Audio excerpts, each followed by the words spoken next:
Сол түні мен бір ғана нәрсені кеш түсіндім. Қауіп бөтен адамдардан емес екен. Қараңғылықта тұрғанымда мен қорыққан жоқпын, себебі жанымда сенетін адам бар деп ойладым.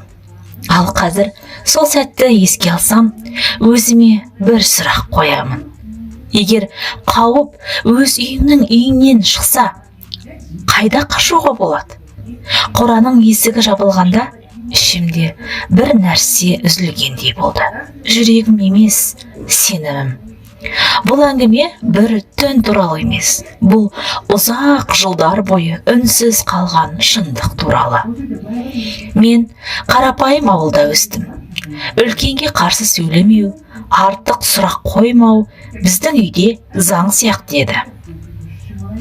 Мен әрқашан ұят болады деген сөзбен өмір сүрдім. Жездем сол үйдегі ең сенімді адамдардың бірі еді.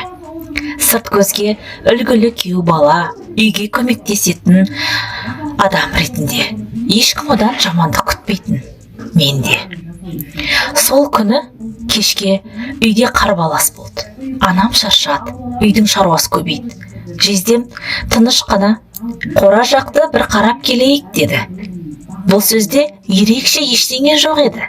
Күнде айтылатын сөз. Бірақ сол сәтте жүрегім біртүрлі қысылып кетті. Мен өзімді тыңдамадым. Кейде адамды қауіп емес, сенім алдайды екен. Қораға қарай үнсіз жүрдік. Тек аяқтың дыбысы.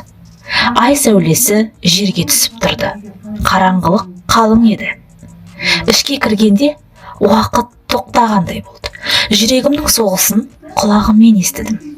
Мен бір нәрсе айтқым келді, бірақ сөз тамақтан шықпайды. Бұл жерде ашық ештеңе болған жоқ, бірақ ішкі қорқыныш бәрінен ауыр еді. Мен айғайламадым, себебі айқай ешкімге жетпейтін жүрегім сезді.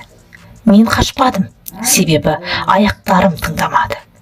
Ең қорқыныштысы, сол сәтте мен өзімді емес, басқаларды ойладым. Отбасы бұзылса ше, ешкім сенбесе ше, осы ойлар мені үнсіз етті. Таң атты, ештеңе өзгермеді. Ауыл оянды, адамдар күліп жүрді. Жездем ас үйде шай ішіп отырды, әдеттегідей. Міне, осы ең үлкен шок. Бір түнде менің ішімде бір өмір сынып қалғанын ешкім байқамады. Мен үнсіз қалдым. Күндер өтті. Түнде ұйықтай алмадым. Көзімді жұмсам, сол қора көз алдыма келе береді. Әпкемнің жүзіне қарай алмадым. Жездемді көрсем, жүрегім қысылатын. Мен өзімді кінәлі сезіндім. Неге екенін өзімде білмедім. Бір күні мен өзіме бір сұрақ қойдым.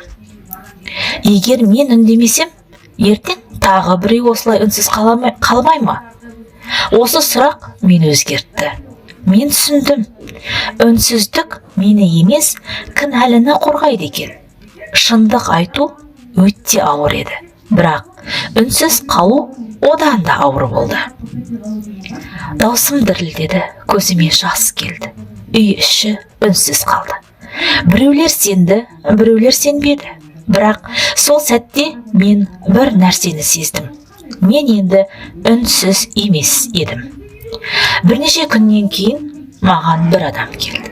Мен де жалғыз емеспін, деді ол. Сол сәтте жүрегім суып кетті. Менің оқиғам жалғыз емес екен. Бұл жылдар бойы жабық қалған шындық еді. Бұл әңгіме жездем туралы емес. Бұл үнсіз қалған жандар туралы. Егер сенде ішіңде ауыр шындық ұстап жүрсең, сен жалғыз емессің. Үндемеу қорған емес. Шындық ауыр, бірақ ол еркіндік береді. Егер бұл әңгіме жүрегіңе тиген болса, осындай өмірден алынған шынайы әңгімелер үшін каналға жазылыңыз. Мүмкін дәл осы видео бір жанға күш береді.